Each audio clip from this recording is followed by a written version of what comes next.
Astaghfirullah. Alhamdulillah wassalatu wassalamu ala Rasulillah wa ala alihi wa sahbihi wa mawalah wa la hawla wa la quwata illa billahi wa ba'd. Ma'asyiral muslimin wal muslimat rahimani wa rahimakumullah. Alhamdulillah di malam ini kembali bisa duduk untuk bertalabul ilmi di Masjid Nidaul Ilmi. Salawat dan juga salam kita hadiahkan kepada Rasul kita Nabi besar Muhammad sallallahu alaihi wa ala alihi wasallam. Tema di malam hari ini kita akan membahas tentang fenomena fitnah-fitnah di akhir zaman dan bagaimana caranya kita menghindar dari fitnah-fitnah akhir zaman ini. Ma'asyiral muslimin wal muslimat a'azzani Allah wa iyyakum. Di dalam doa yang selalu diajarkan Nabi sallallahu alaihi wasallam dan diserukan kepada para sahabatnya untuk senantiasa dibaca adalah doa meminta perlindungan kepada Allah dari fitnah, sebagaimana diriwayatkan dalam Sahih Muslim.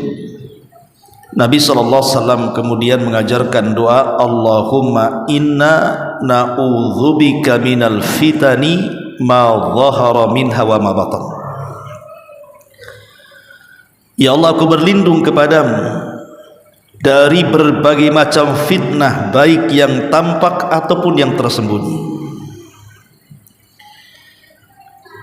Ketika Nabi SAW berdoa dengan doa ini dan menganjurkan para sahabat dan umatnya untuk berdoa dengan doa ini, yaitu doa perlindungan dari fitnah, menunjukkan bahwa fitnah ini sesuatu yang memiliki dampak buruk, baik dalam kehidupan dunia ataupun akhirat. Tetapi manusia tidak lepas daripada fitnah. Mau menghindar kemanapun, fitnah itu pasti ada di belakangnya. Karena Allah Subhanahu wa taala berfirman dalam surah Al-Ankabut ayat 1-3, Alif Lam Mim, ahasiban nas an yutraku an yaqulu amanna wa hum la yuftanun. Walaqad fatanna alladhina min qablihim fala ya'lamanna Allahu alladhina sadaqu wa la ya'lamanna al-kadhibin. Alif Lam Mim. Apakah manusia mengira mereka akan ditinggalkan begitu saja setelah mereka mengucapkan kami beriman, sementara mereka tidak difitnah, tidak diberikan ujian? Dan sungguh kami telah memberikan ujian, memberikan fitnah terhadap orang-orang sebelum mereka, agar Allah mengetahui siapa di antara mereka yang benar keimanannya dan siapa di antara mereka yang dusta keimanannya. Jadi manusia itu pasti akan dihadapkan dengan fitnah. Nabi SAW mengatakan dalam hadis Muslim, tu'radul fitan 'alal qulubi kal hasiri udan udan. Fitnah-fitnah akan menempel dalam hati-hati manusia sedikit demi sedikit seperti tenunan helaian tikar. Fa ayyu qalbin ushribaha nukitat fihi nuqtatus sauda. Hati mana saja yang menerima fitnah itu, niscaya akan timbul noda hitam di dalam hatinya. Wa ayyu qalbin anqaraha nukitat fihi nuqtatu baydah. hatta tasira ala qalbaini ala abyad misla as-safa wa la tadurruhu fitnatun ma damatis samawati wal ard wal akharu aswad murbadan kal kuzi muzahhiya la ya'rifu ma'rufan wa la yunkiru munkara illa ma ushriba min hawa. Kata Nabi SAW, adapun yang menolak fitnah maka akan diletakkan titik putih dalam hatinya sehingga hati manusia terbelah menjadi dua. Ada hati yang sangat putih bersih di mana fitnah tidak akan membahayakannya selama langit dan bumi masih tegak, tetapi yang lain ada hati yang sangat hitam kelam seperti gelas yang dibalik, tidak mengenal yang ma'ruf, tidak pula mengingkari yang mungkar, kecuali ia hanya mengikuti apa yang dicintai hawa nafsunya saja. Lihat hadis Nabi SAW yang sangat menakutkan ini,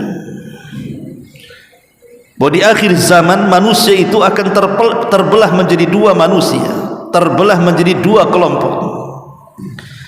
Ada kelompok yang mereka memang terjun dalam fitnah atau suka menyebar fitnah atau senang dengan fitnah, tapi di sisi lain ada orang yang berusaha untuk menghindar dari fitnah dan meminta kepada Allah untuk dijauhkan dari fitnah.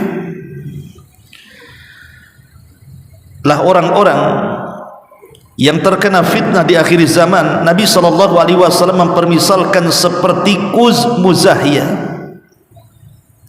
Atau sering saya contohkan, kalau ini gelas, kita tahu bahwa gelas ini lubangnya di atas, jadi kita bisa memasukkan air dari atas. Tapi kalau gelas dibalik seperti ini, tidak ada lubang di balik gelas itu, memasukkan sesuatu tidak akan masuk.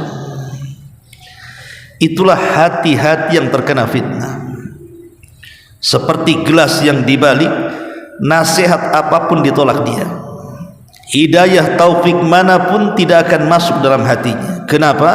Karena sudah terlampau banyak titik dan noda hitam dalam hatinya, karena dia lebih menyembah hawa nafsunya dibandingkan perintah Allah dan Rasulnya. Dan ini sudah terjadi di akhir zaman seperti itu. Lihat orang-orang yang meninggalkan kewajiban Allah Subhanahu wa ta'ala, contoh saja meninggalkan sholat.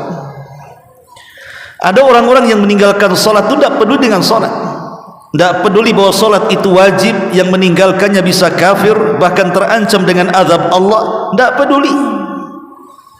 Hatinya seperti gelas yang dibalik. Dan ini fitnah yang terjadi.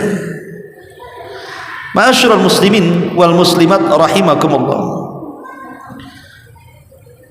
Bahkan Nabi SAW mengatakan dalam hadis Muslim yang lainnya, dari hadis Abdullah ibn Amr radhiyallahu anhu anna Nabiy sallallahu alaihi wasallam yaqul inna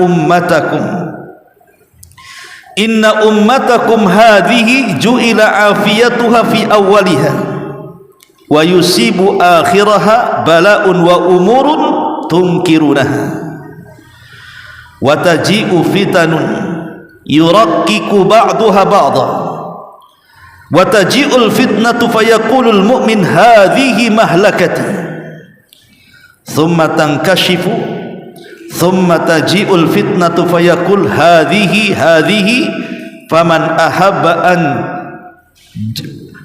ahabba an yuzahziha 'anil nar wa yudkhilal jannah falyatihi maniyatuhu wa huwa yu'minu billahi wal yawmil akhir wal ya'ti ilan nas alladhi yuhibbu an yu'ta ilaihi.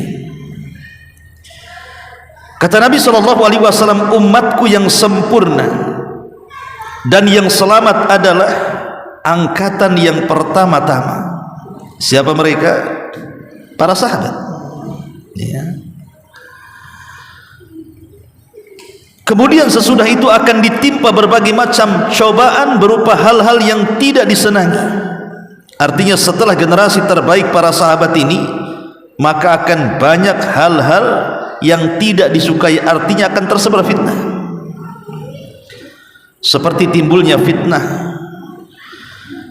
Di mana-mana sebagian mereka menghina sebagian yang lainnya. Oleh karena itu timbullah bencana. Orang-orang mukmin berkata, inilah kiranya yang membinasakan diriku.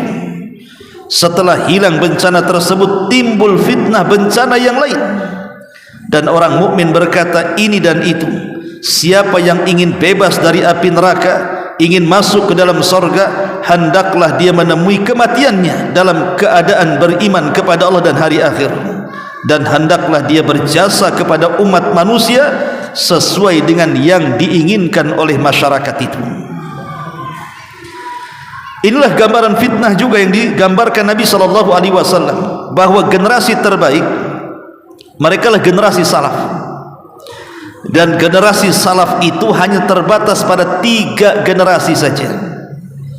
Pertama, generasi para sahabat.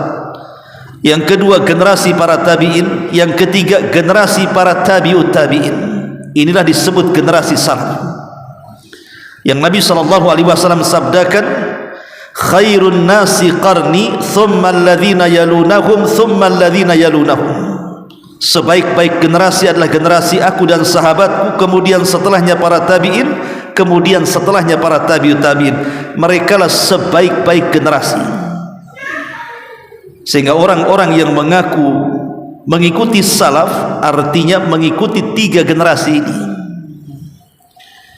Jadi kalau orang-orang mengaku dirinya bermanhaj salaf, berarti mengikuti manhajnya 3 generasi ini. Generasi sahabat, tabi'in dan tabi'ut tabi'in. Sebab setelah generasi ini akan muncul berbagai macam fitnah.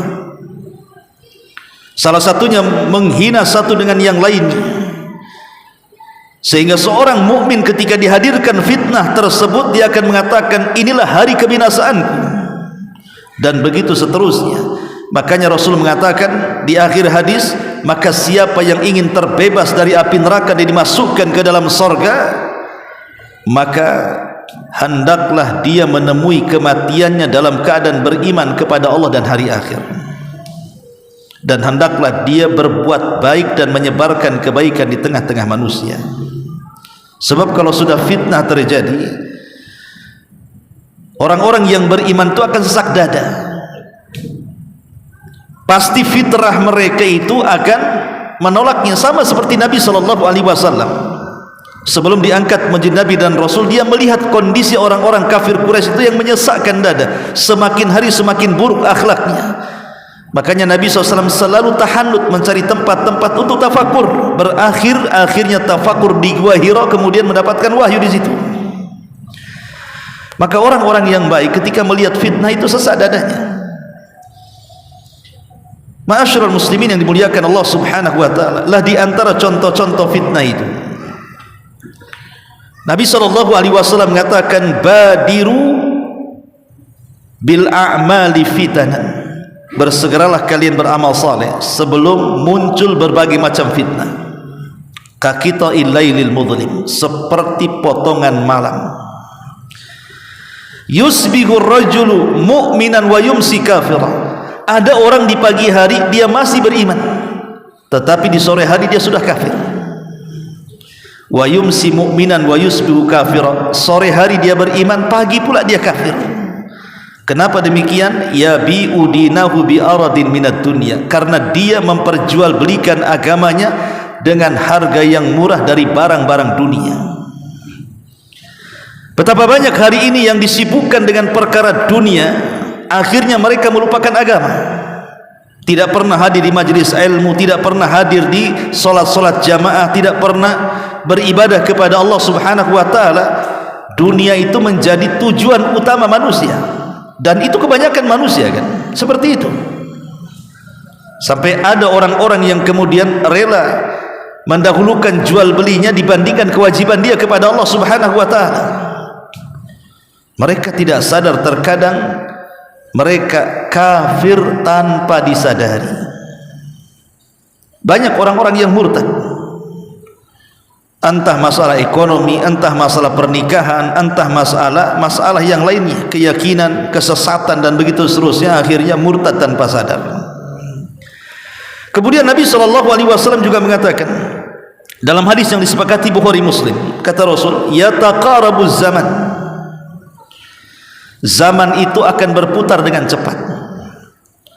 Kalau dulu satu hari itu rasanya lama sekali, sekarang satu hari itu rasanya pendek sekali. Tahu-tahu zuhur, asar, maghrib, isya, subuh, pagi lagi, zuhur lagi ketemu. Jadi dulu itu waktu itu sangat berkah. Saya contohkan bagaimana Imam Nawawi rahimahullahu ta'ala dalam usia 40 tahun kurang lebih dia meninggal dunia. Yang mengarang kitab Arba'in Nawawi, Riyadhus Shalihin, Syarah Sahih Muslim, itulah Imam Nawawi. Tapi lihat bagaimana dia mampu mengarang karya yang tidak mungkin dilakukan oleh orang hari ini dengan usia yang seusia Imam Nawawi. Kenapa? Boleh jadi satu hari di zaman Imam Nawawi itu lama sehingga dia bisa mencatat. Tapi di zaman sekarang waktunya cepat. Itulah tanda-tanda akhir zaman namanya yataqarabuz zaman. Zaman itu semakin berdekatan. Kemudian juga yataqarabuz zaman wa yaqbidul ilmu, atau wa yuqbadul ilmu, dan ilmu akan dicabut. Bagaimana dicabutnya ilmu? Dengan diwafatkannya para ulama. Dan wafatnya para ulama adalah musibah yang tidak bisa tergantikan. Kalau seorang presiden meninggal, besok wakilnya sudah diangkat. Terkadang wakil lebih hebat dibandingkan presidennya.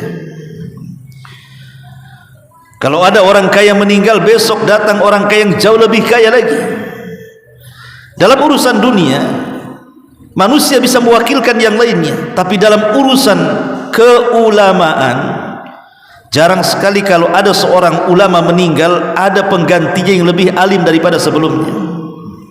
Siapa hari ini yang bisa menggantikan Imam Syafi'i? Tidak ada. Siapa yang bisa menggantikan Imam Ahmad, Imam Malik, Abu Hanifah? Tidak ada. Atau ulama-ulama kontemporer, siapa yang bisa menggantikan Syekh Albani? Tidak ada. Yang menggantikan Syekh bin Baz, Syekh Utsaimin, dan masyayikh yang lainnya. Ini menunjukkan bahwa Rasul mengatakan mautul alim musibatul la tujbar. Kematian orang alim itu musibah yang tidak bisa digantikan. Dan itu bagian daripada fitnah, diangkatnya ilmu. Wa tadhharul fitan, dan muncul berbagai macam fitnah. Nanti kita bahas tersendiri masalah fitnah, apa sumbernya dan bagaimana fenomenanya. Kemudian wa yulqasyuh, ditanamkan di dada-dada hati kaum muslimin kekikiran yang luar biasa. Sudah malas zakat, malas sedekah, malas berbuat baik. Wa yakthurul haraj, dan banyaknya haraj. Qalu ya Rasulullah, wa mal haraj? Rasul, apa itu haraj? Kata para sahabat. Maka Rasul mengatakan al haraj al qatlu, pembunuhan demi pembunuhan. Hari ini kita lihat nyawa itu tidak berharga lagi kan? Betapa banyak orang-orang yang dibunuh dengan cara sadis hari ini. Anak sekolah diperkosa kemudian dibunuh, dibuang bangkainya. Anak-anak bayi yang tidak bersalah hasil dari perzinahan karena malu dibuang, disolokan, dikardus di tong sampah, dan begitu seterusnya.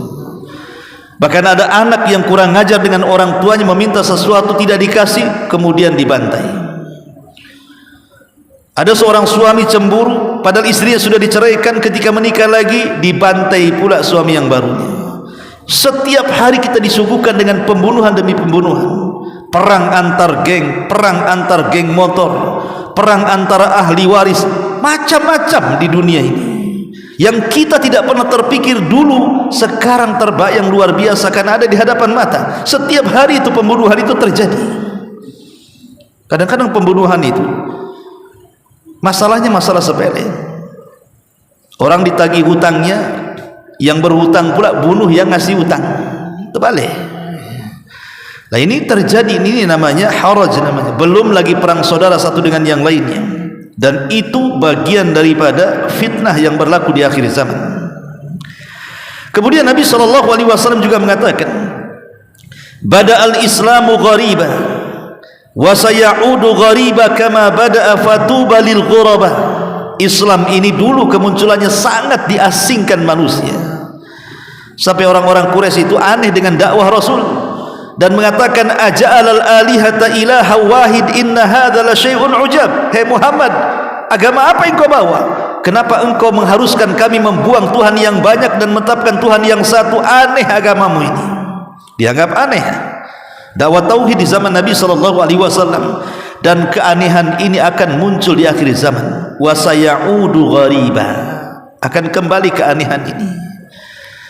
Ketika hari ini kita mengingkari kesyirikan, kebid'ahan, kesesatan yang nampak di hadapan mata, ada saja yang membela. Contoh hari ini kan menyebar tuh video-video khurafat-khurafat yang diceritakan oleh oknum para habaib. Saya katakan oknum karena tidak semua. Ada yang mengatakan bahwa ada seorang habib yang merupakan wali Allah dikubur di sini. Kemudian sebelahnya ada orang fasik dikubur di sebelah habib. Kemudian malaikat mungkar nanya sama orang fasik ini, berisik. Akhirnya ruhnya si habib ini masuk ke kuburan sebelahnya, ngusir malaikat mungkar dan nakir, jangan berisik dekatku, katanya. Dia mengatakan apa? Lihat, orang fasik dapat syafaat karena dikubur di sebelah habib, katanya. Khurafat, ikhwan. Ini khurafat yang seperti masa malaikat mungkar dan nakir diusir, gimana ceritanya? Ya. Ada seorang wanita juga, katanya di Yaman, dia setiap malam bisa berjumpa dengan Nabi SAW dalam kamarnya, berkhalwat dengan Nabi. Nabi yang melarang. Apa kata Rasulullah? Tidak boleh seorang laki-laki dengan perempuan berdua-duaan kecuali ada mahramnya. Dia bisa mengundang Nabi ke kamarnya berdua-duaan. Jadi apabila kita ini punya hajat, mau menikahkan mungkin anak atau mungkin mau hajat apa, nanti tanya kepada wanita yang katanya aulia Allah dari kalangan apa namanya istri habahibdu, wanita-wanita keturunan Nabi, kata dia bercerita. Jadi nanti dia mengatakan, tunggu saya akan tentukan harinya. Dia masuk ke kamar, dia panggil Nabi. Nabi datang entah dari mana, masuk ke kamarnya, yaqadatan, dengan jelas dia mengatakan yaqadah. Arti yaqadah itu artinya betul-betul jasadnya ada di situ. Kemudian bertanya Nabi, ini ada orang mau tanya besok anaknya mau kawin, hari apa kira-kira yang bagus? Khurafat dari mana kayak gini coba? Bahkan ada seorang wali Allah katanya di Yaman, dia bisa menghentikan matahari. Dikomplain oleh orang-orang yang lain yang puasa dan mengatakan, wahai wali, kenapa kau tahan matahari, kami dah lapar, katanya. Biarkan dia tenggelam biar cepat maghrib, katanya. Gimana nih cerita ini? Tidak ada sejarah yang bisa menghentikan matahari kecuali satu. Siapa? Yusha ibn Nun, seorang nabi. Iya, memang ada kisahnya sahih. Ketika Yusha ibn Nun membuka kota Palestina, kemudian terjadi perang hebat, sementara besok sudah masuk hari Sabtu. Sementara bagi orang-orang Yahudi hari Sabtu itu hari sakral, tidak boleh perang. Kalau tidak diselesaikan perang hari Jumat tidak menang, maka besok akan mengalami kekalahan, karena hari Sabtu orang Yahudi tidak boleh perang. Maka Yusha ibn Nun mengatakan kepada matahari, wahai matahari, engkau diperintah Allah, aku juga diperintah Allah, tolong jangan tenggelam dulu sampai ku kalahkan musuhku. Akhirnya dikalahkan. Itu mukjizatnya Yusha ibn Nun, seorang nabi. Bisa pula kemudian dibuat khurafat, ada wali menghentikan matahari, tidak boleh tenggelam dulu, kasihan orang yang puasa kelamaan, katanya. Khurafat, ikhwan. Bahkan ada seorang habaib cerita, dia punya jubah besar. Jadi kalau antum ingin melihat keindahan sorga, kecantikan bidadari, masuk ke dalam jubahnya, nanti diperlihatkan tuh keindahan-keindahan di situ tuh. Keindahan sorganya, bidadarinya. Khurafat dari mana lagi, ikhwan? Bahkan ada jubah seorang habib itu kalau ditanggalkan, itu ada suara tasbih itu. Dia bertasbih jubahnya. Kalau tasbihnya ditanggalkan, dia berisik seolah-olah ada yang memainkan tasbihnya. Kita katakan, kita tidak mengingkari jubah dan tasbih itu bertasbih. Bahkan Allah yang mengatakan, wa im min kulli syai'in illa yusabbihuna bihamdi walakin la tafqahuna tasbihahum. Segala sesuatu bertasbih, bukan hanya jubahnya Habib saja. Semua yang diciptakan Allah itu bertasbih. Mau batu, mau pohon, mau tiang, mau apa, semua bertasbih. Tapi kita tidak tahu tasbihnya seperti apa. Kenapa dikhususkan kepada jubahnya Habib? Ya. Kita tidak mengkritik. Ini kan saya katakan oknum ikhwatu fiddin. Kalau mereka mengaku turunan Nabi, silahkan saja, tapi jangan buat khurafat. Bisa menghentikan ombak yang tinggi katanya. Persis kayak Muhammad Gufron jadinya. Bisa bicara dengan Nabi Sulaiman, bisa bicara dengan semut, bisa bicara dengan Nabi Adam, bahkan Nabi Hud bisa diundang di kuburannya. Ini khurafat, ikhwan. Ini fitnah sebenarnya. Bahkan sampai ke taraf syirik. Ada seorang Habib bercerita itu, kalau kita sedang genting dalam kondisi membutuhkan hajat dan pertolongan, ada 3 Habib, tinggal panggil saja namanya, katanya. Nanti kesulitan antum hilang. Subhanallah. Nabi datang memberantas kesyirikan. Ini orang yang konon mengaku keturunan Nabi, yang harusnya ikut memberantas kesyirikan sebagaimana kakek buyut mereka, malah menciptakan pula kesyirikan. Lala yang seperti ini, ikhwatu fiddin, muliakan Allah Azza wa Jalla, ini keasingan Islam. Ini kalau kita bantah seperti ini, mereka enggak terima. Dan mereka mengatakan itu kan karamah. Kita tidak mengingkari karamah. Memang karamah itu ada keanehan-keanehan yang dimiliki para nabi seperti irhasat dan mukjizat. Ada yang keanehan diberikan kepada para wali disebut karamah atau maunah. Ada yang diberikan keanehan kepada tukang-tukang sihir, bomo dan semacamnya seperti sihir dan yang semacamnya. Kita tidak mengingkari keajaiban ini, tapi karamah itu jangan kemudian dibawa kepada khurafat. Kita kenal para wali-wali yang betul-betul mereka wali, dikisahkan bagaimana karamah mereka. Seperti umpamanya di zaman Nabi SAW ada seorang sahabat namanya siapa? Yang mengislamkan Abu Hurairah dari kabilah Daus itu, Tufail ibn Amr ad-Dausi. Tufail ibn Amr ad-Dausi. Dia datang kepada Rasul, ya Rasul, saya sudah mendakwahi kaumku tapi mereka tak mau masuk Islam. Berikan tanda-tanda kebesaran Allah kepadaku agar aku bisa berikan hidayah kepada mereka. Kata Rasul, pergilah, nanti akan sampai tanda-tanda kebesaran Allah kepadamu. Berangkat Tufail pulang ke Daus. Di tengah jalan dia obornya mati. Namanya padang pasir gelap. Tiba-tiba ada cahaya di lengannya. Kemudian dia mengatakan, ya Rabb, sebentar lagi aku akan sampai ke kaumku. Kalau ini cahaya dalam tanganku diketahui kaumku, akan menjadi fitnah. Pindahkan ke tempat yang lain. Akhirnya diletakkan di dahi. Cahayanya moncor dari dahi. Maka kata Tufail, ya Allah, jangan kau letakkan cahaya di dahi, tempat lain saja. Akhirnya ditaruh di mulut. Kalau mulut berkilo-kilo tuh kalau ngomong tuh.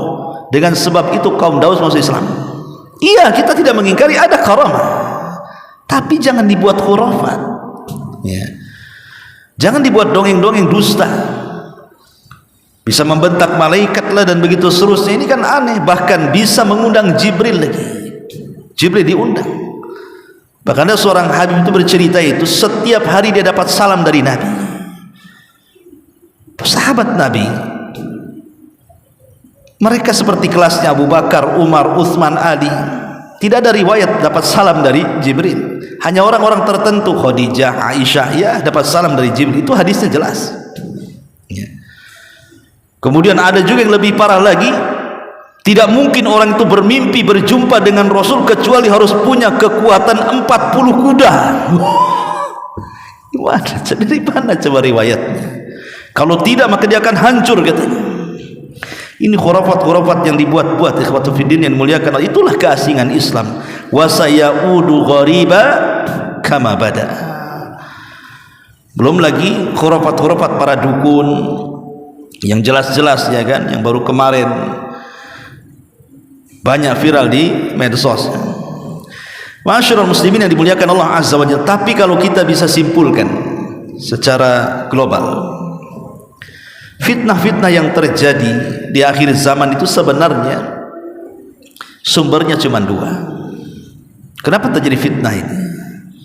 Penyimpangan akidah, penyimpangan akhlak, penyimpangan-penyimpangan yang lainnya, itu sumbernya cuma 2. Pertama syubhat, dan yang kedua syahwat. Adapun syubhat diciptakan oleh iblis dan juga syaitan. Adapun syahwat diciptakan oleh hawa nafsu yang ada pada dada setiap manusia.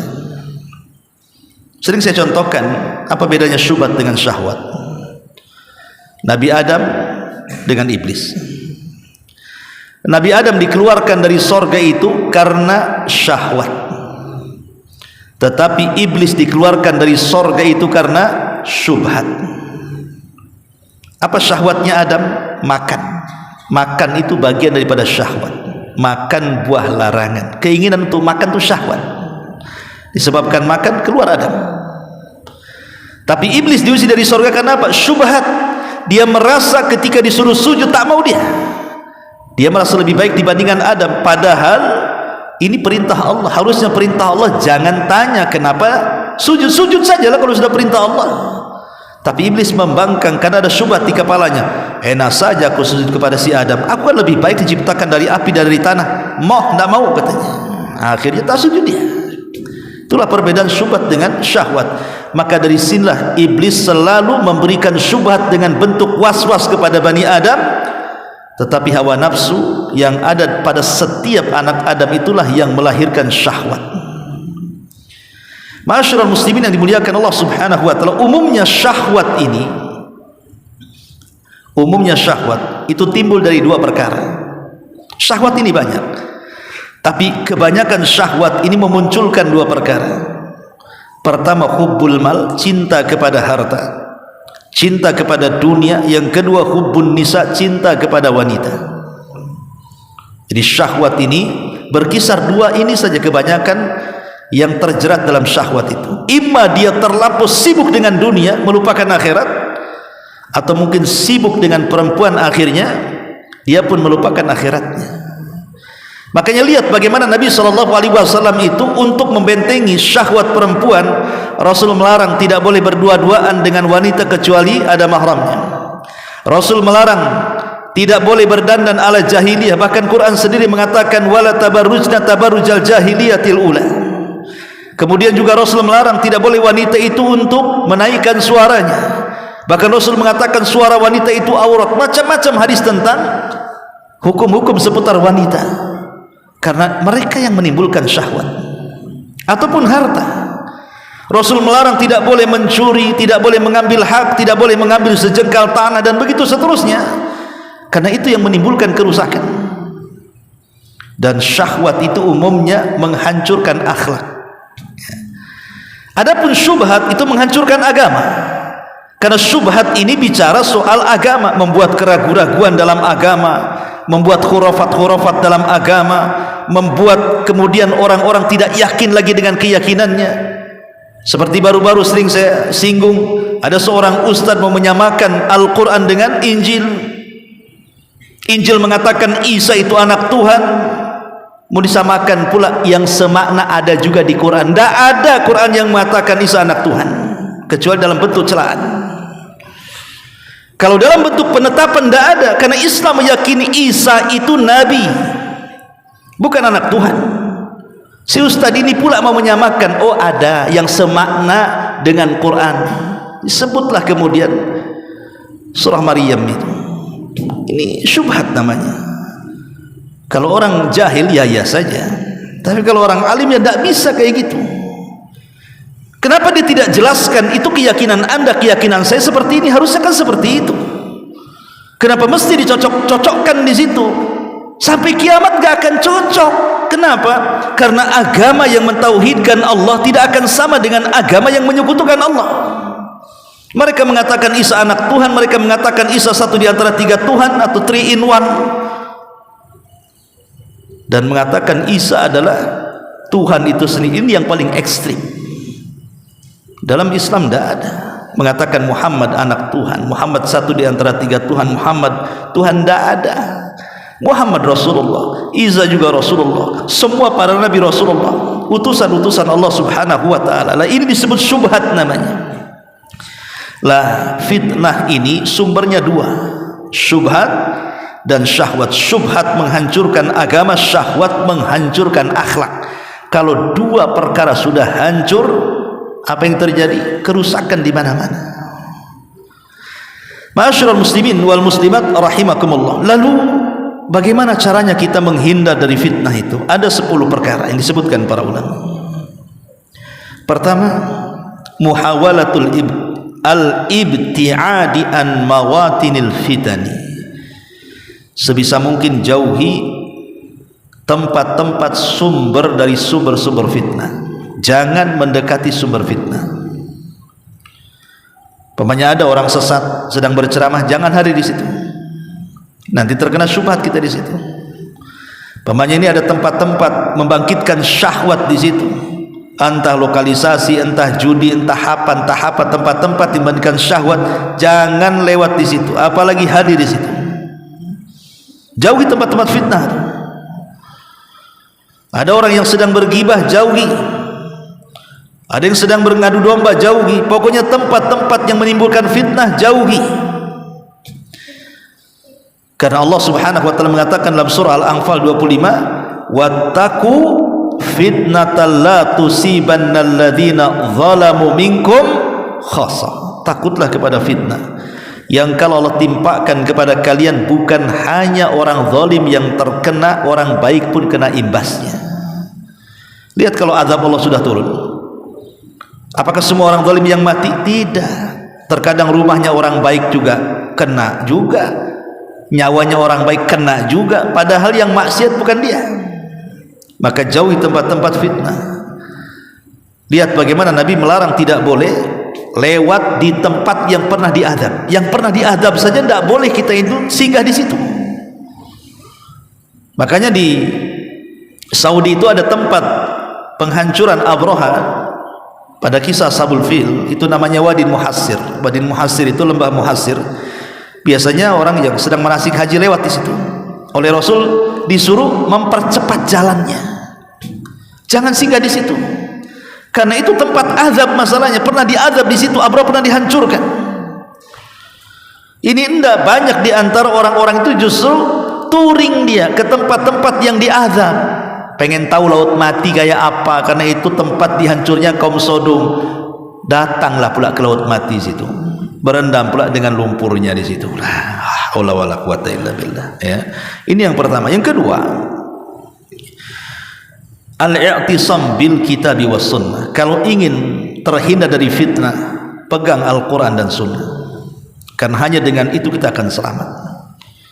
Taraktu fikum amrayni lan tadillu ma tamassaktum bihima kitaballahi wa sunnati. Kutinggalkan kepada kalian dua perkara, kalian tidak mungkin sesat selamanya selama kalian memegang keduanya, Al-Quran dan sunnah. Pegang Quran dan sunnah sekuat mungkin. Itulah yang bisa menghindarkan kita dari syubhat dan syahwat. Itulah yang bisa menghindarkan dari segala macam fitnah. Kemudian yang ketiga,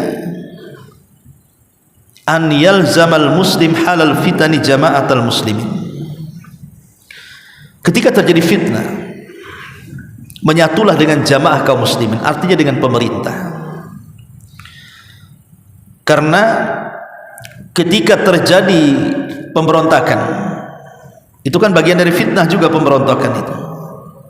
Kenapa fitnah? Karena dengan pemberontakan itu nyaris tidak selamat dari jiwa manusia. Kalau sudah terjadi pemberontakan, itu pasti akan ada jiwa-jiwa yang melayang. Lihat negara-negara yang memberontak, kemudian meminta presidennya turun, pamannya kan, akhirnya kerusuhan di mana-mana. Itu fitnah. Akhirnya fasilitas-fasilitas negara hancur, jiwa-jiwa melayang, kemudian orang saling serang. Tidak bisa, ikhwan, karena begini logikanya. Jangankan cerita pemberontakan, demonstrasi saja. Pamannya saya ini ketua demo, ketua korlap. Ketika damai-damai saja, saya bisa orasi. Bahkan boleh juga, mungkin saya bisa himbau, ini demo damai, jangan buat kerusuhan. Ya masih dengar. Ketika hari sudah malam terjadi kerusuhan, apa mungkin ketua korlap jangan bakar sana? Nggak bisa. Siapa yang bisa menghentikan kalau sudah pecah kerusuhan itu? Nggak bisa. Ini baru demo, gimana pula pemberontakan, ya. Maka ini bagian dari fitnah, nyawa melayang. Memang mungkin satu sisi itu penguasa zalim harus diturunkan, tapi sisi lain ada madarat yang jauh lebih besar dibandingkan manfaatnya. Lihat Imam Ahmad, kurang apa masanya Imam Ahmad di Baghdad itu, di masa kekhalifahan Mu'tasim, kemudian Mutawakil sampai Al-Wathiq itu. Sampai ketika Khalifah Mu'tasim, Imam Ahmad kan dipenjara, dicambuk habis-habisan. Datang muridnya mengatakan, ya Imam, sebaiknya kau nyerah saja, katakan Al-Quran makhluk, kau akan keluar. Lihat tuh orang-orang tuh di luar tuh sudah memegang pena dan buku, siap menulis bahwa engkau mengatakan Quran makhluk, kau akan bebas. Tapi Imam mengatakan tidak. Apakah harus menyesatkan semua orang sebanyak itu? Kemudian muridnya mengompori Imam, kalau begitu kita berontak ya Imam, murid engkau ribuan di Baghdad ini, kita bisa gulingkan pemerintah Mu'tasim. Apa kata Imam Ahmad? La ad-dima ud-dima, jangan, ini tempat darah namanya. Kalau sudah pemberontakan pasti akan darah menyecer di situ. Imam Ahmad melarang. Bahkan dia mengatakan, lau kana li da'watun mustajab la da'autul Mu'tasim. Kalau aku punya doa yang diijabah Allah, kudoakan Khalifah Mu'tasim dengan kebaikan itu. Maka dalam tempat-tempat fitnah ini, merapatlah kepada jamaah kaum muslimin, artinya kepada pemerintah. Kemudian yang keempat, ya, as-sabr, bersabar ketika menghadapi fitnah. Nabi SAW mengatakan, inna min waraikum ayyama sabri lil mutamassiki fihinna yawma idzin bima antum alaihi ajru 50 minkum. Qalu ya Nabi Allah, aw minhum? Qala bal minkum. Rawahu Tabrani wa sahahahu Albani fi silsilati sahihah. Kata Rasul, kelak akan datang zamannya di mana kalian akan menghadapi hari-hari kesabaran, di mana orang-orang yang memegang sunnah Nabi SAW pada hari itu seperti memegang bara api. Tetapi siapa yang memegang sunnah, maka dia akan dapat pahala sebanyak 50 para sahabat. Sahabat bertanya, apakah seperti kami? Ya, seperti kalian. Dan kita lihat sabda Nabi SAW ini sudah menjadi sebuah kenyataan. Islam sudah mulai diasingkan, sunnah sudah mulai tidak diacuhkan, bahkan orang yang menghidupkannya diolok-olokkan, dan begitu seterusnya. Makin berat. Bahkan baru sunnah kecil dilakukan saja, mungkin baru antum yang baru hijrah mengangkat kain di atas mata kaki, wah sudah heboh. Ada wanita bercadar di desa, oh sudah diusir. Ini ajaran apa ini? Itu baru segi penampilan, belum lagi meluruskan pemahaman dan keyakinan. Berapa banyak kemudian masjid-masjid di demo, pengajian-pengajian dibubarkan, dan itu terjadi. Bukan isapan jempol, memang itu terjadi. Pengajian di mana-mana dibubarkan, padahal mereka sedang mengajak manusia ke jalan Allah, kepada sunnah Rasulullah. Di sisi lain gereja pula dijaga, di sisi lain pula umat-umat di luar Islam datang dihormati, padahal sesama kaum muslimin harusnya lebih hormat. Okelah kalau memang ada perbedaan, tapi selama rukun Islamnya sama, rukun imannya sama, apa masalahnya? Sementara orang kafir yang sudah jelas-jelas tidak rukun Islamnya sama dengan kita, rukun imannya berbeda dengan kita, kenapa lebih dimuliakan? Dengan alasan toleransi. Harusnya itu diberikan kepada kaum muslimin. Ma'asyiral muslimin yang dimuliakan Allah Subhanahu wa taala, maka ini sudah terjadi hari-hari kesabaran ini. Ya. Ma'asyiral muslimin, kemudian yang kelima, ar-ruju' ilal ulama'ir rabbaniyin as-sadiqin ahlu al-basirati wan nazar fi maqasidis syariati wa ma'alatil umuri.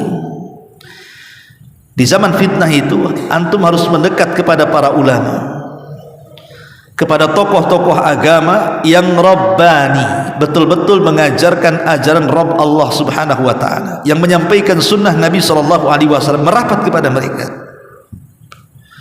Karena Allah yang mengatakan dalam surah An-Nisa 83, wa idza ja'ahum amrun minal amni awil khaufi ada'u bih walau radduhu ila rasul wa ila ulil amri minhum la alimahu alladhina yastanbituna minhum walaula fadlullahi alaikum wa rahmatuhu lattaba'tumus syaitana illa qalila.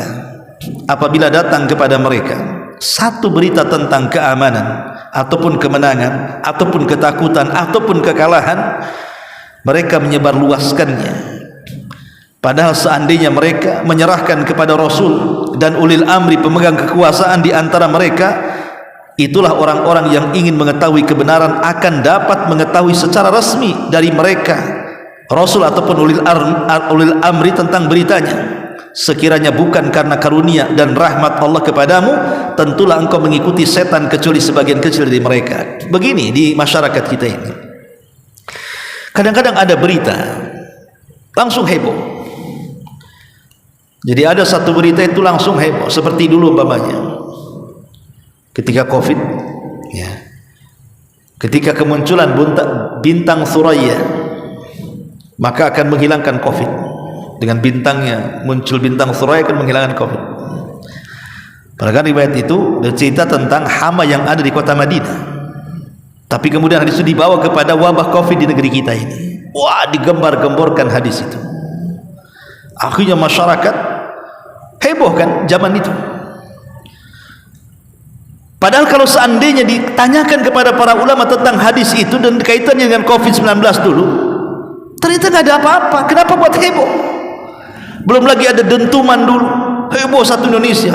Belum lagi ada nanti Ramadan akan terjadi asap yang pekat di langit, dan itu menandakan awal dari tanda kiamat besar.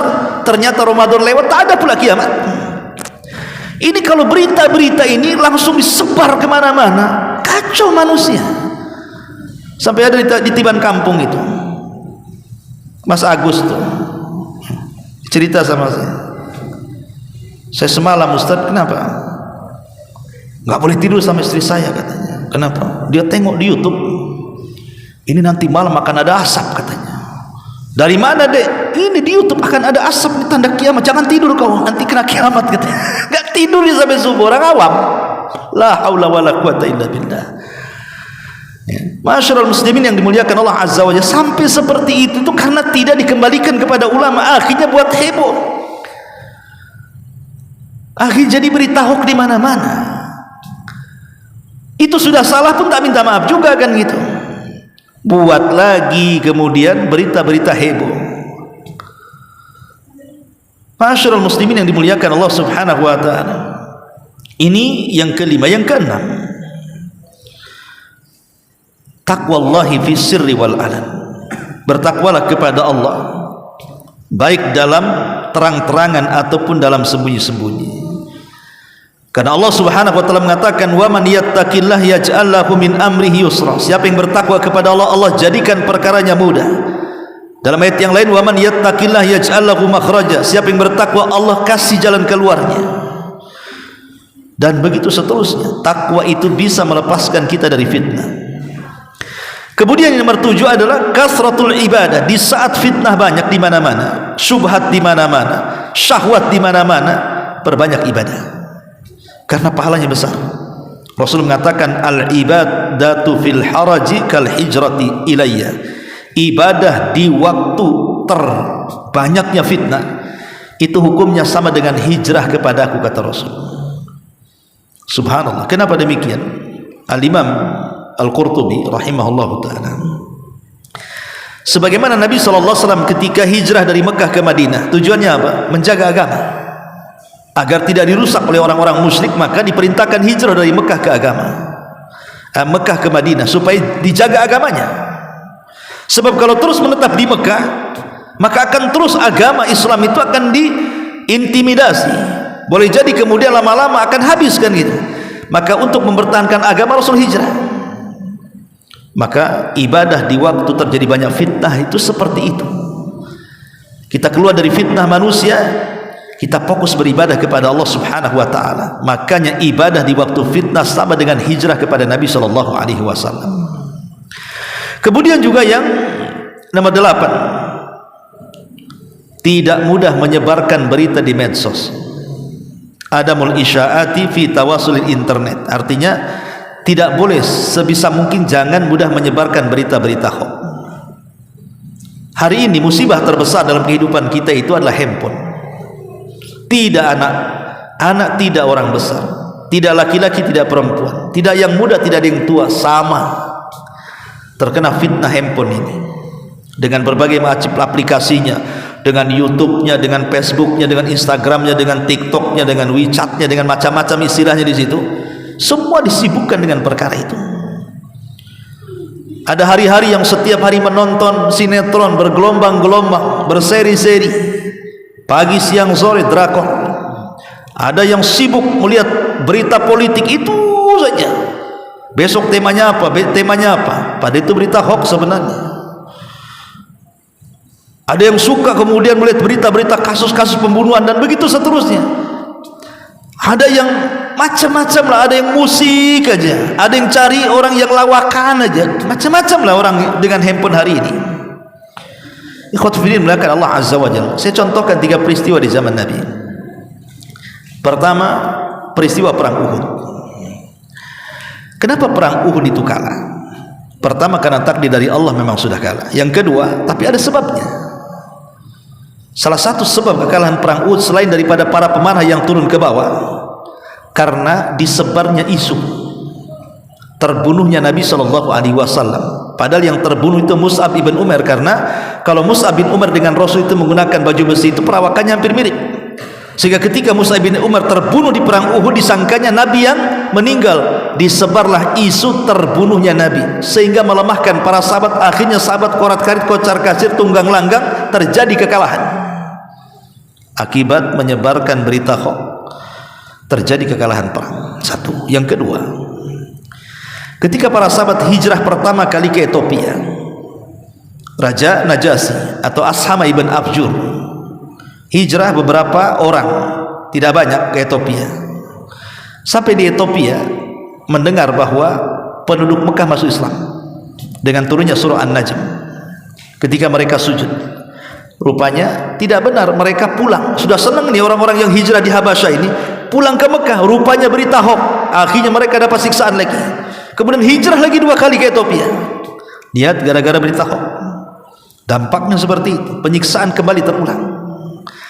Kemudian yang ketiga tentang hadisatul ifki.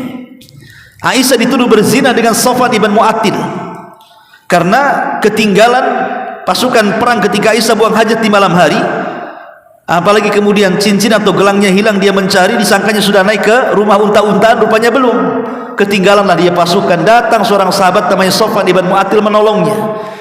Kemudian lewat di para pembesar munafik, Abdullah ibn Ubay bin Salul, disebarnya berita Aisyah berzina dengan Safwan. Membuat heboh kota Madinah, membuat sedih Rasul, membuat berantakan semuanya.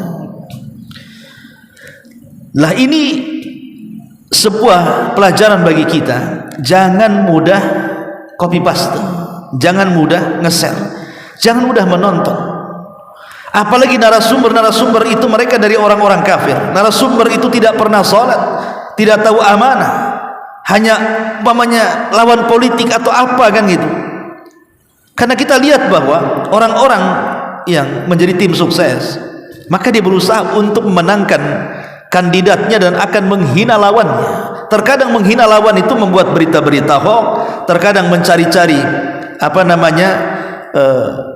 aib-aib dia kemudian disebar supaya menghilangkan karakternya. Banyak kan cara-cara yang tidak baik itu sebenarnya. Apa dibolehkan dalam agama? Tidak dibolehkan. Celakanya kita pula hari-hari menonton dan tidak diimbangi dengan belajar agama. 99% nonton itu, 1% pula baca zikir itu. Ini kan masalah kalau sudah seperti ini. Nah, ini fitnah, ya. Ini yang nomor 8. Yang nomor 9, nasrul khairi bainan nas, sebarkan kebaikan di tengah-tengah manusia. Sebagaimana tadi hadis Rasul mengatakan, faman ahabba an yuzahziha 'anil nar wa yudkhilal jannah falta'tihi maniyatuhu wa huwa yu'minu billahi wal yawmil akhir wal ya'ti ilan nas alladhi yuhibbu an yu'ta ilaihi. Barang siapa yang mencintai dijauhkan dari neraka dan dimasukkan ke dalam surga, maka berangan-anganlah kematiannya dalam keadaan dia beriman kepada Allah dan hari akhir, dan datanglah dia kepada manusia sesuai dengan yang manusia cintai. Artinya sebar kebaikan di tengah-tengah mereka. Di tengah fitnah itu sebarkan kebaikan. Ketika manusia mengeser berita-berita hoax, antum sebarkan agama di situ. Ketika manusia main TikTok dengan aurat-auratnya, dengan joget-jogetnya, dengan nyanyian-nyanyiannya, antum sebarkan hadis Nabi di tengah-tengah mereka. Ketika manusia menyebarkan syahwat, antum sebarkan agama. Masalahnya subscribe-nya gak naik-naik, Ustaz. Itu orang mancing bisa 1 juta subscribe-nya, Ustaz. Jangan, yang nilai itu bukan subscriber, yang nilai pahala itu bukan mereka, Allah Subhanahu wa ta'ala. Mau 1, mau 2, mau 3 penonton tidak masalah, itu jadi amal jariah kita setelah kematian kita. Dan ketika beramal itu jangan terlampau mengharap ucapan syukran jazakallah khairan atau doa orang-orang yang kita berbuat baik kepadanya. Aisyah radhiyallahu anha Itu kalau dia sedekah, dia tidak mau mendengar ucapan syukran dari orang yang disedekahinya itu. Jadi kalau sedekah kasih langsung tutup pintu. Itu Aisyah radhiyallahu anha. Dia tidak mau mempengaruhi hatinya. Kalau sekarang ditunggu tuh, berterima kasih enggak dia? Awas kalau enggak katanya. Kemarin 1 juta saya kasih 10.000 dia kalau enggak mendoakan saya. Anda bersedekah karena apa kan begitu? Aisyah radhiyallahu anha tidak mau dia mendengar kalimat syukran jazakillah khairan itu. Sedekah tutup pintu. Itulah hati-hati orang-orang mulia kan, betul-betul ikhlas karena Allah Subhanahu wa taala. Makanya kenapa orang ria itu bukan hanya tersiksa di akhirat, di dunia saja sudah tersiksa. Ketika pujian manusia kepadanya pendek dan tidak panjang, disitulah terjadi penyesalan. Kenapa kalau pujiannya pendek saya harus nyumbang banyak-banyak katanya. Sikit aja lah, sebagaimana pujiannya sikitnya saya kasih sikit katanya. Itulah tersiksanya orang ria ya kawan. Ma'asyiral muslimin yang dimuliakan Allah Azza wa Jalla. Kemudian yang terakhir, tahsilul mal al halal wa tajannub al jasha. Carilah harta yang baik, harta yang halal. Karena sumber fitnah itu salah satunya harta. Nabi SAW mengatakan, innallaha tayyibun la yaqbalu illa tayyiban. Wa innallaha amaral mu'minina bima amara bihil mursalin. Faqala Allah azza wa jal, ya ayyuhar rusul kulu min tayyibati wa'malu salihan. Wa qala Allah azza wa jal, ya ayyuhalladzina amanu kulu min tayyibati ma razaqnakum. Thumma dzakara ar-rajula ath'asha aghbar yamuddu yadayhi ila as-sama faqala ya rabbi wa mat'amuhu haramun wa malbasuhu haramun wa mat'amuhu haramun wa mashrabuhu haramun wa malbasuhu haramun wa ghudiya bil haram fa anna yustajabu lah. Dalam hadis Muslim dari Abu Hurairah radhiyallahu anhu, Rasul mengatakan, Allah itu maha baik, tidak menerima kecuali yang baik-baik, dan Allah telah memerintahkan orang-orang yang beriman persis seperti perintah kepada para rasul. Allah berfirman, wahai Rasul, makanlah dari yang baik-baik, beramallah dengan amal soleh. Dan Allah juga berfirman, wahai para orang-orang yang beriman, makanlah dari yang baik-baik yang kami rizkikan kepada kalian. Kemudian Rasul menceritakan seorang laki-laki yang datang dari safar, rambutnya penuh dengan debu, kemudian acak-acakan pakaiannya, kemudian dengan lusuhnya dia menengadahkan tangan ke langit dan mengatakan ya Rabb ya Rabb. Tapi Rasul mengatakan, macam mana doanya akan dikabulkan padahal makanannya, minumannya, pakaiannya dan daging yang ada pada badannya semua hasilnya dari yang haram. Ulama mengatakan ada 2 faedah dari hadis ini yang sangat bagus. Pertama, bahwa faedah makan dari makan yang halal itu adalah mustajab doa. Kalau doa kita ingin dikabulkan, maka makanlah dari yang halal. Rasul mengatakan kepada Sa'ad bin Abi Waqqas, ya Sa'ad, atib mat'amaka takun mustajabatan di doa. Wahai Sa'ad, makan dari yang baik-baik, engkau akan menjadi manusia yang paling mustajab doanya. Subhanallah, Rasul tidak katakan kepada Sa'ad, Sa'ad, baik akan aku doakan, engkau akan menjadi orang yang paling mustajab doa. Karena kan Sa'ad yang meminta kepada Rasul, Rasul, doakan agar aku menjadi orang yang paling mustajab doa. Apa jawaban Rasul? Makan dari makanan yang baik. Rasul tidak mengatakan, oke, kalau begitu saya akan doakan, mudah-mudahan kau dijabah doa. Kenapa? Rasul tidak mau mengkhususkan kepada Sa'ad saja. Bahwa siapapun bisa menjadi mustajab doa, syaratnya makan dari yang baik. Itu yang pertama. Yang kedua, kalau kita punya keturunan, nanti ini yang muda-muda yang nanti akan menikah dan punya anak, yang sudah orang tua, ya pastilah sudah punya keturunan, pasti menginginkan keturunannya itu menjadi orang sukses, pasti itu. Kalau baik, kalau bisa anak saya lebih hebat daripada bapaknya, kalau bisa anak saya menjadi anak yang bermanfaat dunia dan akhiratnya, menjadi manfaat bagi bangsa, negara dan republik dan begitu seterusnya, ingin jadi ini jadi itu cita-cita orang tua kepada anak. Tapi tahu enggak rahasia cita-cita anak itu menjadi sukses sesuai keinginan orang tuanya? Itu terletak pada orang tua ngasih makan sama anaknya. Contoh, dahulu ada seorang abid ahli ibadah, orang soleh namanya Al-Mubarak. Mubarak ini orang saleh, dulunya budak dimerdekakan, tapi dia ahli ibadah. Al-Mubarak ini bekerja di kebun delima. Setelah setahun lebih dia bekerja di situ. Dia tidak tahu majikannya yang mana satu. Satu hari kemudian datanglah majikan kebun itu. Lah kebetulan di hadapannya ada Mubarak, maka dia mengatakan, wahai pekerja, ambilkan delima untukku. Ia bergegas karena yang merintahkan majikannya, dia cepat mengambil delima. Rupanya pas dicicipi, kecut pula delima itu. Kata majikannya, ambil yang lain. Kecut lagi, ambil yang lain, kecut lagi. Marah majikannya.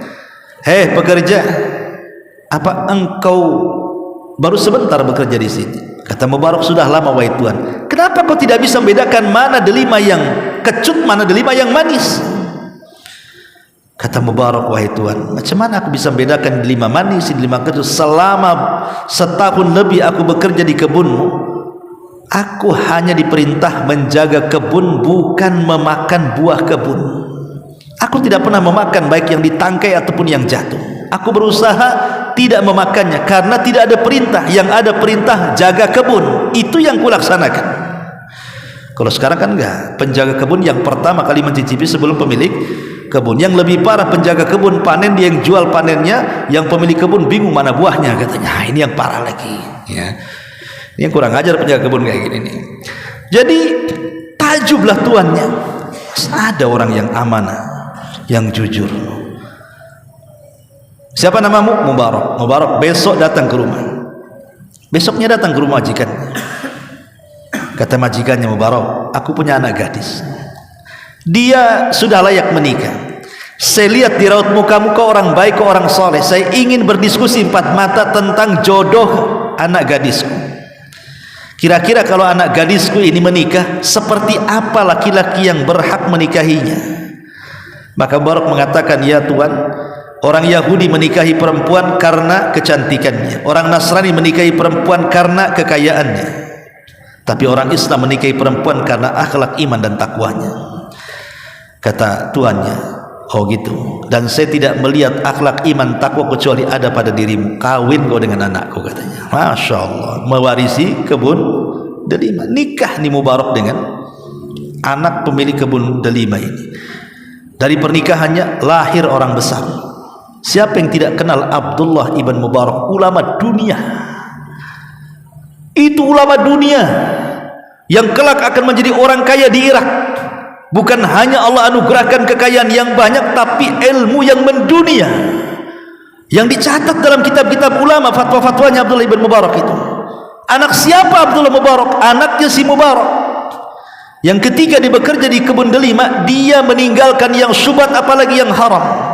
Dari sini kata para ulama faedahnya, lihat, kalau ingin mencetak anak besar, maka berilah mereka makanan-makanan halal. Al-Imam Al-Juwaini, atau dikenal Al-Imam Al-Haramaini, guru daripada Imam Ghazali, itu kalau debat tidak pernah kalah, tapi sekali-kali kepleset-pleset lidahnya itu. Jadi dia bercerita kenapa dengan kehebatan debatnya Imam Juwaini itu, terkadang di tengah-tengah bicara kadang-kadang kepleset, sabkul lisan bahasa kitanya ya. Kemudian bercerita dulu waktu ayahku bernazar sebelum aku lahir, dia pengen mencetak dari perut ibuku seorang bayi yang kelak menjadi ulama besar, dan dia mensyaratkan kepada ibuku, istrinya, maksudnya istri ayahku, tidak boleh menerima makanan dari siapapun kecuali dia yang mencari dan hasil keringatnya. Kalau ada makan dari tetangga hanya diterima tapi nggak dimakan, nggak boleh dimakan. Betul-betul memensortir makanan yang masuk ke tubuh istrinya supaya betul-betul dapat anak dengan anak yang berkah. Akhirnya betul istrinya tidak pernah memakan makanan yang dikasih siapapun. Dia hanya memakan makanan hasil jeripaya suaminya saja, yang halal-halal. Satu hari dia hamil, lahirlah aku. Di waktu bayi, aku pernah menangis karena ibuku sibuk. Rupanya ketika aku menangis sendirian, ibuku sibuk di dapur, ada seorang tetangga jariah budak yang juga sedang menyusui anaknya. Melihat aku, kasihan dia, jangan-jangan anak itu haus. Bayinya diletakkan, diambilnya bayi Mubarak, disusukan kepada dia.